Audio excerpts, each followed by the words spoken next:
আসসালামু আলাইকুম, শুভেচ্ছা সহ সবাইকে আমন্ত্রণ জানাচ্ছি চ্যানেল আই সংবাদে। সংবাদ কক্ষ থেকে আপনাদের সাথে আছি আমি আনিকা জাহিন। বিস্তারিত সংবাদের শুরুতেই জানিয়ে দিচ্ছি ফ্রেশ আটা ময়দা সুজি সংবাদ শিরোনামগুলো। ট্রাম্প ও ইউরোপীয় নেতাদের সাথে বৈঠকে পর পুতিনের সাথে শান্তি আলোচনায় প্রস্তুত জানালেন জেলেনস্কি। ইউক্রেনকে নিরাপত্তা দেবে যুক্তরাষ্ট্র ও ইউরোপ। গাজায় যুদ্ধবিরতি ও জিম্মি মুক্তিতে নতুন প্রস্তাবে রাজি হামাস। যুদ্ধ চালিয়ে যাওয়ার ইঙ্গিত দিয়েছে ইসরায়েল।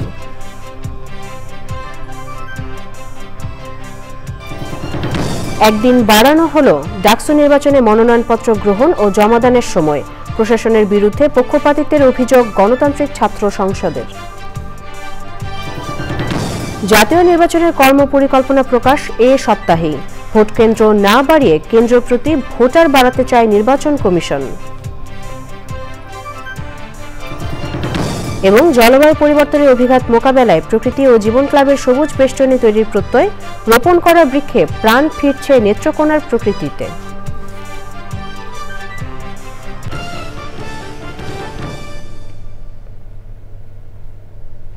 সংবাদ শিরোনামগুলো জানাচ্ছিলাম। এখনকার এই সংবাদ আয়োজন একই সঙ্গে চ্যানেল আইয়ের ইউটিউব চ্যানেল এবং চ্যানেল আইয়ের ওটিটি প্ল্যাটফর্ম আই স্ক্রিনে লাইভ স্ট্রিম হচ্ছে। যাচ্ছি বিস্তারিত সংবাদে। ইউক্রেনের প্রেসিডেন্ট ভলোদিমির জেলেনস্কি বলেছেন তিনি রাশিয়ার প্রেসিডেন্ট ভ্লাদিমির পুতিনের সাথে শান্তি আলোচনায় বসতে প্রস্তুত। হোয়াইট হাউসে মার্কিন প্রেসিডেন্ট ডোনাল্ড ট্রাম্প ও ইউরোপীয় নেতাদের সাথে বৈঠকের পর একথা জানান জেলেনস্কি। বৈঠকের ফাঁকে পুতিনকে ফোন করেন ট্রাম্প। 40 মিনিটের এই ফোনালাপেই পুতিন জেলেনস্কি বৈঠক চূড়ান্ত হয়েছে বলে দাবি করেছেন মার্কিন প্রেসিডেন্ট। হোয়াইট হাউসের বৈঠককে অত্যন্ত ফলপ্রসূ বলেছেন জেলেনস্কি। যুক্তরাষ্ট্র ও ইউরোপীয় দেশগুলো মিলিতভাবে ইউক্রেনের নিরাপত্তা নিশ্চিত করবে বলে আশ্বস্ত করেন ট্রাম্প। ওবায়দুল রশিদ জানাচ্ছেন বিস্তারিত। রাশিয়া এবং ইউক্রেনের মধ্যে প্রায় 3.5 বছর ধরে চলা যুদ্ধ বন্ধে আলাস্কায় মার্কিন প্রেসিডেন্ট ডোনাল্ড ট্রাম্প এবং রুশ প্রেসিডেন্ট ভ্লাদিমির পুতিনের বৈঠকের পর হোয়াইট হাউসে ট্রাম্প বৈঠক করলেন ইউক্রেনের প্রেসিডেন্ট ভলোদিমির জেলেনস্কির সঙ্গে। বৈঠকে ছিলেন ইউরোপীয় নেতারাও।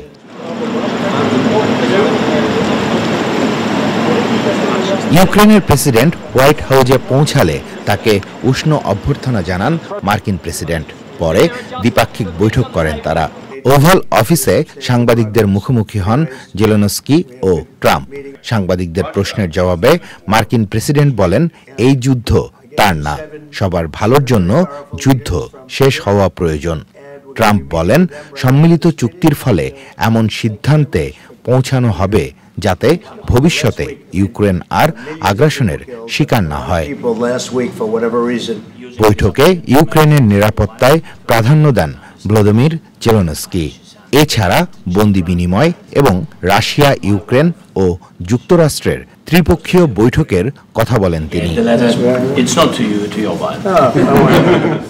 এরপর ইউরোপীয় নেতাদের সঙ্গে বৈঠক করেন মার্কিন প্রেসিডেন্ট ডোনাল্ড ট্রাম্প। সে সময় ফ্রান্সের প্রেসিডেন্ট ইমানুয়েল মাখু বলেন, রাশিয়া এবং ইউক্রেনের শান্তি আলোচনায় ইউরোপের অন্তত একজন নেতাকে রাখা উচিত।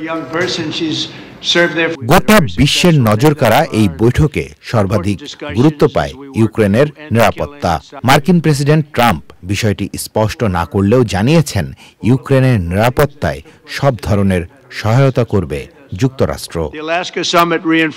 Obaidul Rashid, channel I.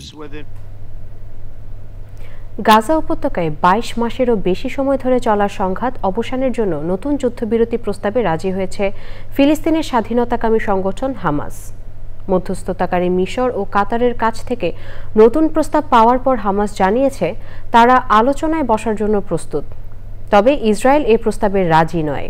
ইসরায়েলের প্রতিরক্ষামন্ত্রী বলেছেন, হামাস কেবল এই কারণে বন্দী মুক্তির চুক্তি নিয়ে আলোচনায় রাজি, কারণ তারা আশঙ্কা করছে যে ইসরায়েল সত্যিই গাজা সিটি দখল করতে চায়। দেশটির অর্থমন্ত্রী বলেছেন, গাজা দখলের কারণে হামাস প্রবল চাপের মধ্যে আছে, কারণ এটি হামাসকে শেষ করে দিচ্ছে। তাই তারা আংশিক চুক্তিতে ফিরে গিয়ে যুদ্ধ থামানোর চেষ্টা করছে। ঠিক এই কারণে শত্রুকে ছাড় দেওয়া উচিত নয় বলে মন্তব্য করেছেন ইসরায়েলি প্রধানমন্ত্রী। ঢাকা বিশ্ববিদ্যালয় কেন্দ্রীয় ছাত্র সংসদ ডাকসু ও হল সংসদ নির্বাচনে মনোনয়নপত্র সংগ্রহ এবং জমা দেওয়ার সময় একদিন বাড়িয়েছে কর্তৃপক্ষ। তবে বাংলাদেশ গণতান্ত্রিক ছাত্র সংসদ অভিযোগ করেছে, ছাত্রদলকে সুবিধা দিতে সময় বাড়ানো হয়েছে। সোমবার মধ্যরাতে সংগঠনটির সংবাদ সম্মেলনে বলা হয়, ছাত্রদল ডাকসু নির্বাচন নিয়ে হীন রাজনীতি করছে এবং বিশ্ববিদ্যালয় প্রশাসনের আচরণ পক্ষপাতদুষ্ট। ওবায়দুল রশিদের রিপোর্ট।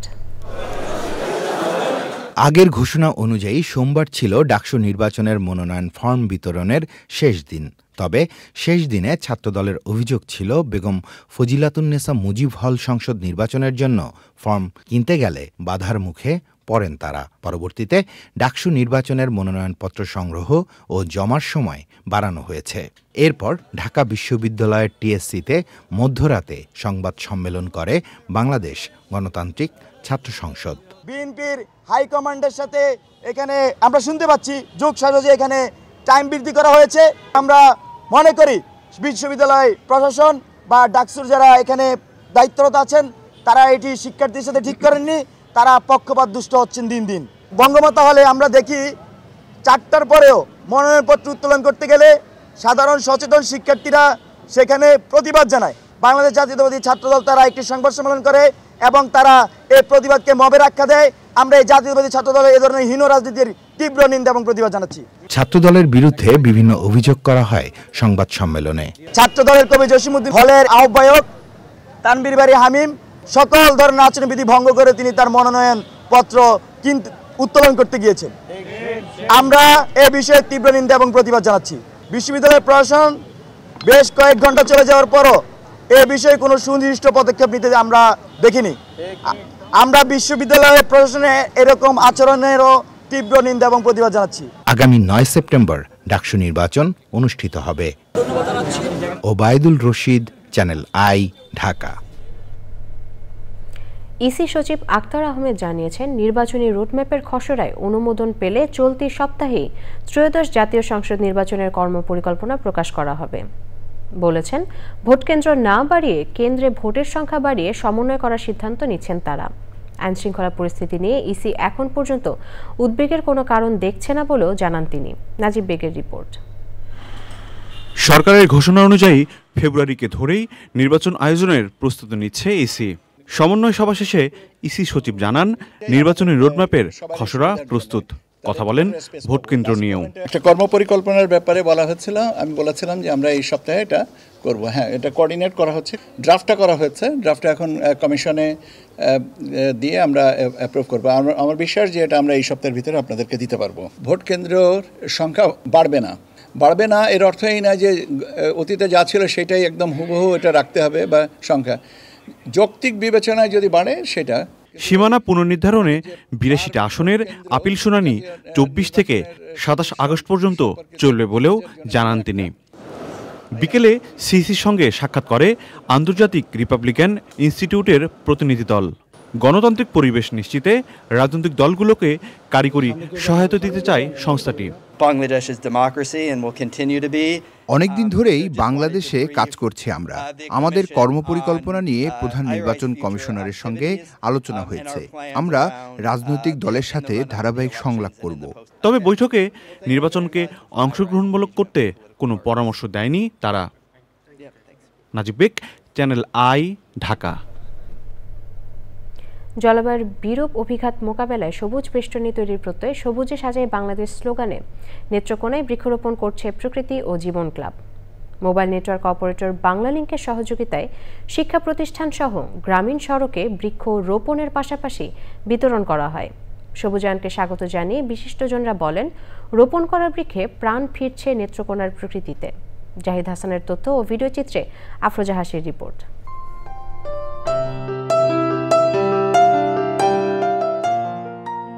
অথই জলরাশির হাওর, বিস্তীর্ণ সমতল ভূমি আর পাহাড়ি অঞ্চলের বৈচিত্র্যময় প্রকৃতি ও জীবনাচারের জেলা নেত্রকোনা। প্রাকৃতিক সৌন্দর্যের লীলাভূমি এই জেলায় প্রতিনিয়তই কমছে বনাঞ্চল। এতে সুপেয় পানির তীব্র সংকট, অতিবৃষ্টি, খরা ও বজ্রপাত সহ বেড়ে চলা প্রাকৃতিক দুর্যোগে নাজেহাল প্রাণ প্রকৃতি।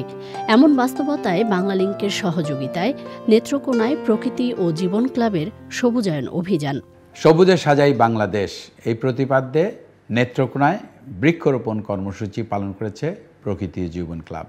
নেত্রকোনা কিন্তু একটা বিশেষ জায়গা, হাওর, পাহাড় এবং সমতল সব কিছু মিলিয়ে কিন্তু একটা প্রাকৃতিক সৌন্দর্যের আধার। নেত্রকোনায় কিন্তু যত বেশি আমরা গাছ লাগাবো, এই যে বন্যায় যে মাটি ক্ষয়ে যায় সেটাকে ধরে রাখতে পারবে গাছ। তো সুতরাং একটি গাছ শুধু যে আমাদের অক্সিজেন দিচ্ছে কিংবা শুধু যে ছায়া দিচ্ছে তাই নয়, কিন্তু প্রাণীদেরও একটা বাসস্থানের জায়গা। আসুন এই বর্ষায় আমরা সবাই মিলে বৃক্ষরোপণ কর্মসূচিকে এগিয়ে নিয়ে যাই এবং বৃক্ষরোপণ করে সারা বাংলাদেশটাকে সবুজে ছেয়ে ফেলি।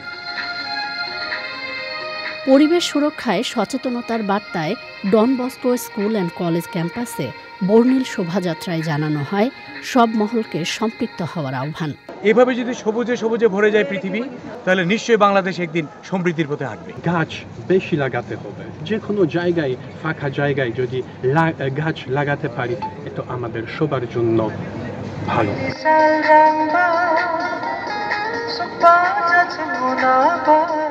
ধরিত্রী রক্ষার প্রত্যয়ে সবুজ উৎসবে মেতে ওঠে বিভিন্ন শিক্ষা প্রতিষ্ঠানের শিক্ষার্থীরা। মা যেমন তার সন্তানকে আগলে রাখে, তেমনি গাছ আমাদের বিভিন্ন প্রাকৃতিক দুর্যোগ থেকে রক্ষা করে থাকে। মোট আয়তনের 25% বনভূমি থাকা প্রয়োজন, তাই আমাদের বেশি বেশি গাছ লাগাতে হবে। হুমকিতে থাকা সভ্যতা রক্ষায় বৃক্ষরোপণ ও পরিচর্যায় জোর দেন বিশিষ্টজনরা।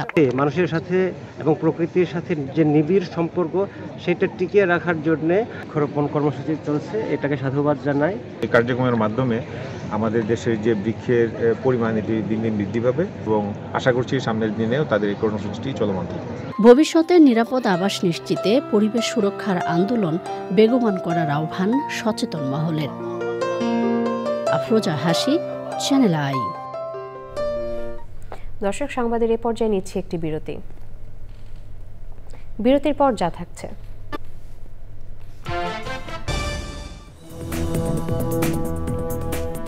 দর্শক, বিরতির পর স্বাগত আরও একবার চ্যানেল আই সংবাদে।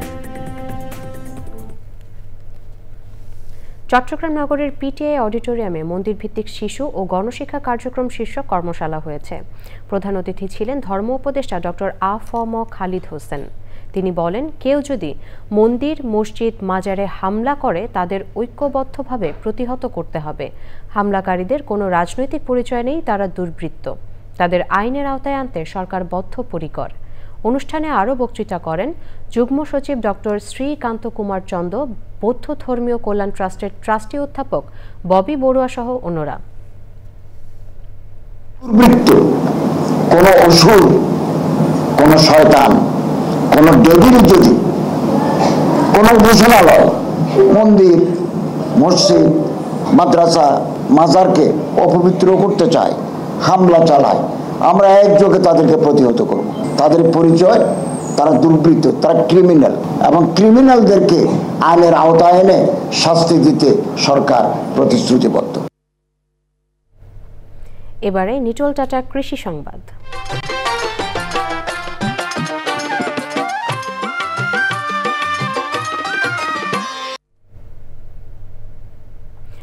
অনুকূল আবহাওয়ায় চলতি বছর গাইবান্ধায় কচুমুখির আশানুরূপ ফলন পেয়েছেন কৃষক। এবার রোগবালাই ও পোকার আক্রমণও ছিল কম। ফলন ভালো হলেও কাঙ্ক্ষিত বাজার দর না পাওয়ায় কচুমুখির আবাদে খুশি হতে পারছেন না চাষিরা। গাইবান্ধা প্রতিনিধি ফারুক হোসেনের তথ্য ও ভিডিও চিত্রে আল মুকসিদের রিপোর্ট। জেলার এবার 7 উপজেলার অনেক এলাকাতেই কচুরমুখীর চাষ হয়েছে। এর মধ্যে গোবিন্দগঞ্জ, পলাশবাড়ি, সাদুল্লাপুর উপজেলায় সবচেয়ে বেশি আবাদ হয়েছে। মার্চ এপ্রিলে জমিতে কচুরমুখী চাষ করা হলেও জুলাই মাস থেকে ফলন উঠানো শুরু হয়। কাঙ্ক্ষিত বাজার দর না পাওয়ায় লাভের মুখ দেখছেন না চাষিরা। এটা টিএসসি বর্ডার দেওয়া লাগে, এই যে গোবর সার দেওয়া লাগে, আবার ওদের বিষ মারা লাগে, পোকা লাগে গাছে। স্বাভাবিক সার অন্যান্য কচু যা দেয় এটা তাই ব্যবহার করছি, কিন্তু কচুটা আগাম হয় জন্য দামটা একটু ভালো পাওয়া যায়। বর্তমানে বীজ, সার সহ কৃষি উপকরণের দাম বৃদ্ধি পাওয়ায় এই আবাদে খরচ বেড়েছে। মুখী কচুর বাজারটা বর্তমানে 800 থেকে 1000 টাকা আজকে পাইকারি গেল, হচ্ছে বৃষ্টির কারণে একটু আমদানি কম। হ্যাঁ, খুচরো বিক্রি ধরেন আপনার 30 থেকে 35 টাকা। উৎপাদনের শুরুতেই বাজারে প্রতি মন কচু 2500 টাকায় বিক্রি হলেও এখন তা বিক্রি হচ্ছে 900 থেকে 1000 টাকা দরে। থেকে 1400-1600 এরকম ছিল, এখন একবারে 700-800 টাকা আচ্ছা বাজার। এই 120 টাকা মন বাসা তোলা করে মহিলা মানুষ 800 টাকা, 800 টাকা, পুরুষ মানুষ 500-600 টাকা দাম। চাষিদের প্রযুক্তিগত সহযোগিতা দেওয়ার পাশাপাশি জমি থেকে পর্যায়ক্রমে কচু উঠানোর পরামর্শ দিচ্ছে কৃষি বিভাগ। উপজেলা কৃষি অফিসে যত কর্মকর্তা কর্মচারী এবং উপসহকারী কৃষি কর্মকর্তা সহ যারা আছেন তারা দিনকে দিন কৃষকদের প্রযুক্তিগত সহায়তা দিচ্ছে এবং মুখী কচু যে রোগবালাই হয় সে সম্পর্কে তাদেরকে সাজেশন দিচ্ছে। উন্নত জাত সম্প্রসারণ, সার ও বীজ সহায়তার পাশাপাশি ন্যায্য মূল্য নিশ্চিত করলে কচুরমুখীর চাষ আগামীতে আরও বৃদ্ধি পাবে বলছেন সংশ্লিষ্টরা। আল মুকসিদ, চ্যানেল আই। এবারে প্রকৃতি সংবাদ।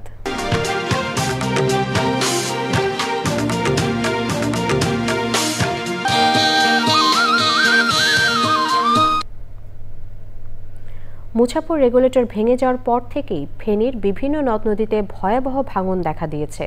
বিলীন হচ্ছে বাড়িঘর, রাস্তাঘাট সহ জনপদ।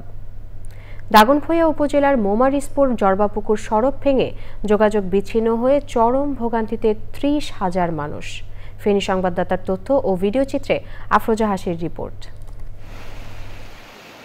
গত বছর ভারী বৃষ্টিপাত আর উজানের ঢলে ভেঙে যায় ফেনীর মুছাপুর রেগুলেটর। এরপর থেকেই জোয়ারের পানিতে নষ্ট হচ্ছে জমির ফসল। তীব্র নদী ভাঙনে বিলীন হচ্ছে বাড়িঘর, স্কুল, মসজিদ ও রাস্তাঘাট। বেকের বাজার থেকে জরবাপুকুর সড়ক ভেঙে বন্ধ হয়ে গেছে হাজারো মানুষের চলাচলের একমাত্র রাস্তা। এই গ্রামের অনেক ছেলে মেয়ে নিয়মিত স্কুল কলেজে যেতে পারছে না, বাড়িঘর সব ভেঙে বিলীন হয়ে যেতেছে। অসুস্থ রোগী এবং কি ডেলিভারির রোগী দ্রুত সময়ের ভিত্তিতে হাসপাতালে পৌঁছানোর মতো কোনো রাস্তা নাই। যথাযথ মেরামত করা যায়, আমার মনে হয় আমরা এটা থেকে স্থায়ী একটা সমাধান পাবো। দৃশ্যমান কোনো কাজের অগ্রগতি না দেখাতে পারে আমরা ফেনী নোয়াখালী সড়ক অবরোধ করতে বাধ্য হব। জরুরি ভিত্তিতে সড়কটি সংস্কারে প্রয়োজনীয় উদ্যোগ নেওয়া হয়েছে বলে জানিয়েছে পানি উন্নয়ন বোর্ড। ইমার্জেন্সি বেসিসে মোমারিসপুরের কাজটা করার জন্য উদ্যোগ গ্রহণ করেছি। অতি দ্রুত আমরা ইমার্জেন্সি বেসিসে দক্ষিণ মোমারিসপুরের কাজটা শুরু করতে পারব। জীবনযাত্রা স্বাভাবিক রাখতে বেকের বাজার জরবাপুকুরের ক্ষতিগ্রস্ত সড়ক পুনর্নির্মাণে কর্তৃপক্ষ কার্যকর পদক্ষেপ নেবে এমন প্রত্যাশা ভুক্তভোগীদের। আফরোজা হাসি, প্রকৃতি ও জীবন ডেস্ক, চ্যানেল আই। এবারে খেলার খবর।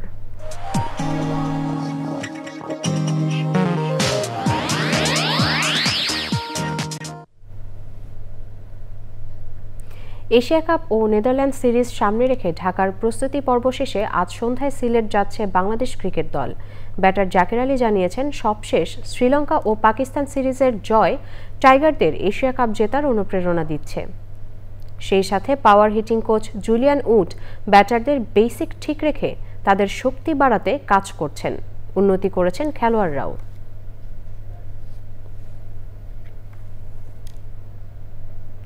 দর্শক, সবশেষে ফ্রেশ আটা ময়দা সূচি সংবাদ শিরোনামগুলো জানিয়ে দিচ্ছি আরও একবার। ট্রাম্প ও ইউরোপীয় নেতাদের সাথে বৈঠকের পর পুতিনের সাথে শান্তি আলোচনায় প্রস্তুত জানালেন জেলেনস্কি। ইউক্রেনকে নিরাপত্তা দেবে যুক্তরাষ্ট্র ও ইউরোপ। গাজায় যুদ্ধবিরতি ও জিম্মি মুক্তিতে নতুন প্রস্তাবে রাজি হামাস। যুদ্ধ চালিয়ে যাওয়ার ইঙ্গিত দিয়েছে ইসরায়েল।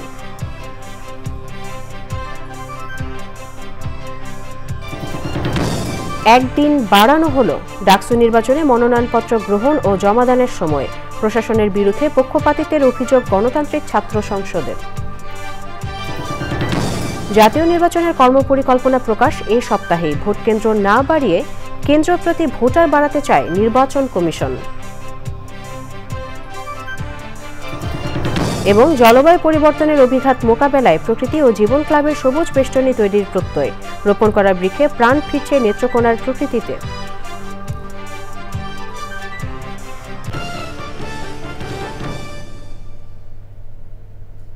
চ্যানেল আইয়ের সর্বশেষ সংবাদ জানতে ভিজিট করুন channelionline.com-এ। যুক্ত থাকুন আমাদের সোশ্যাল মিডিয়া প্ল্যাটফর্মগুলোর সাথে। পরবর্তী সংবাদ দেখার আমন্ত্রণ জানিয়ে এখানেই শেষ করছি। এতক্ষণ সাথে থাকার জন্য সবাইকে অসংখ্য ধন্যবাদ।